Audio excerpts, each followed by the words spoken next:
Alors ça y est, c'est le moment de l'orientation. Et là, on vous sent tous absolument stressés par cette étape, que vous sachiez exactement ce que vous voulez faire ou pas d'ailleurs. Et il n'y a pas que les étudiants ou les futurs étudiants qui sont concernés par ce stress, puisque les parents sont en principe également plutôt inquiets de l'avenir de leurs enfants. Et c'est normal, ça s'entend. Non, on parle là d'un choix qui a parfois de lourdes conséquences financières pour les familles et on parle quand même de l'avenir de leurs chers enfants. Donc c'est toujours un petit peu compliqué. En fait, pour comprendre le poids de l'orientation dans notre société, en France principalement, moi je vais parler que de la France, de ce que je connais, il faut remonter à la petite enfance. En fait, dès qu'on a 4-5 ans, on commence déjà à nous poser des questions sur l'avenir et sur quel métier on veut faire. Alors quand on a 5 ans, c'est facile, hein, on veut tous être docteur, professeur, vétérinaire ou astronaute même, pourquoi pas. Et puis en fait, quand on rentre dans le circuit scolaire, on se rend bien compte que ça va peut-être pas être si facile que ça de s'orienter vers ces voies-là. Et puis il y a tout un questionnement également de l'individu sur ce qu'il aime, sur ce qu'il veut. Est-ce que je suis plutôt social? Est-ce que je suis plutôt dans la rigueur scientifique? Ou est-ce que simplement je ne sais pas trop où je vais? Et c'est bien là le problème, c'est que bon nombre d'étudiants en France se trouvent mal accompagnés dans les questions d'orientation. En fait, on a peu d'informations ou trop d'informations. C'est soit tout l'un, soit tout l'autre. Il existe dans chaque établissement scolaire normalement des conseillers en orientation qui sont là pour accompagner les jeunes dans la découverte des différents métiers, des différentes filières. Sauf qu'en fait, les conseillers en orientation sont peu dans les établissements. Souvent, c'est un conseiller d'orientation pour plusieurs établissements et c'est là que ça se complique. Pour avoir des rendez-vous, c'est pas toujours très évident. D'autant plus qu'on parle à des personnes qui sont baignées dans le système scolaire, qui n'ont pas forcément une vision hyper large des champs des possibles et qui vont savoir très bien présenter des parcours de formation et des métiers, mais qui vont peut-être pas savoir vraiment les parcours passerelles ou comment rebondir sur telle ou telle chose. Donc voilà, vous êtes bercé dès l'enfance par cette question du choix du métier. Il faut bien travailler à l'école pour avoir un bon métier, mais c'est quoi un bon métier? Tout ça, c'est pas si facile. Alors comment faire quand on ne sait pas vraiment ce qu'on va faire l'année prochaine et quelle orientation on veut prendre? Eh bien c'est simple, il existe tout un tas d'outils qui sont mis à votre disposition. Avec l'ère d'Internet, maintenant c'est très facile de trouver toutes ces choses. On a des tests, on a des quiz, vous avez la possibilité de participer à des salons qui sont soit en physique, soit en virtuel. Là, avec la crise du Covid, c'est vrai qu'il y a beaucoup de salons virtuels qui se sont ouverts et qui ont permis quand même des rencontres avec des organismes de formation, avec des professionnels métiers qui peuvent vous donner un certain feedback.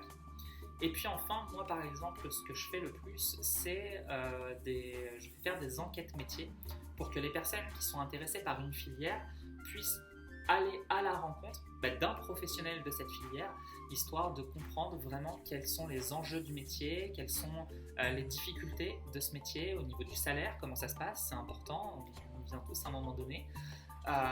Voilà, l'idée c'est qu'on puisse vraiment construire le projet professionnel avec l'orientation.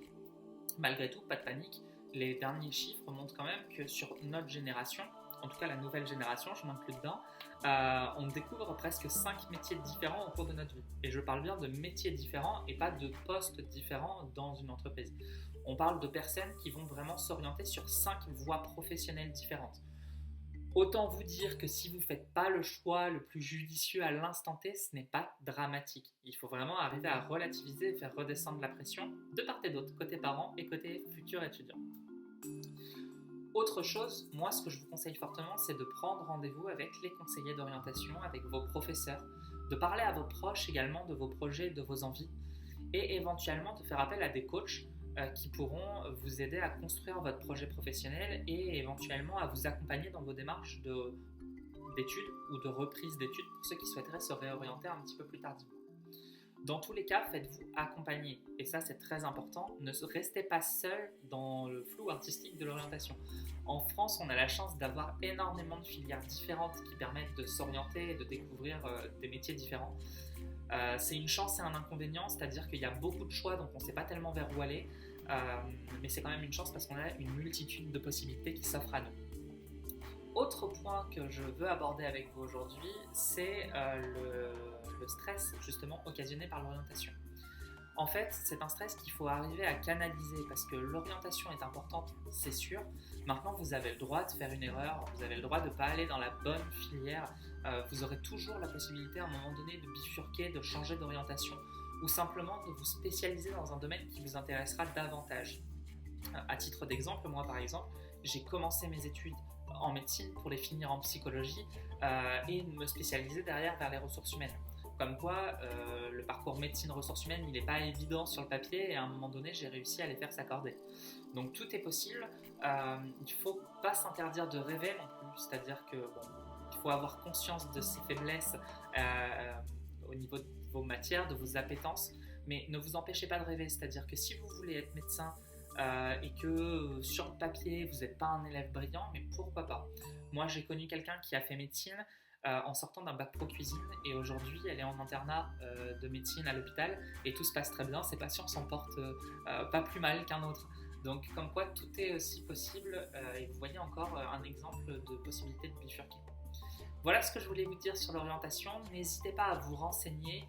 Moi je vous mets en bas ou en haut en fonction de où vous regardez la vidéo l'accès à mon site internet qui vous donnera quelques petits articles sur l'orientation et quelques petits conseils.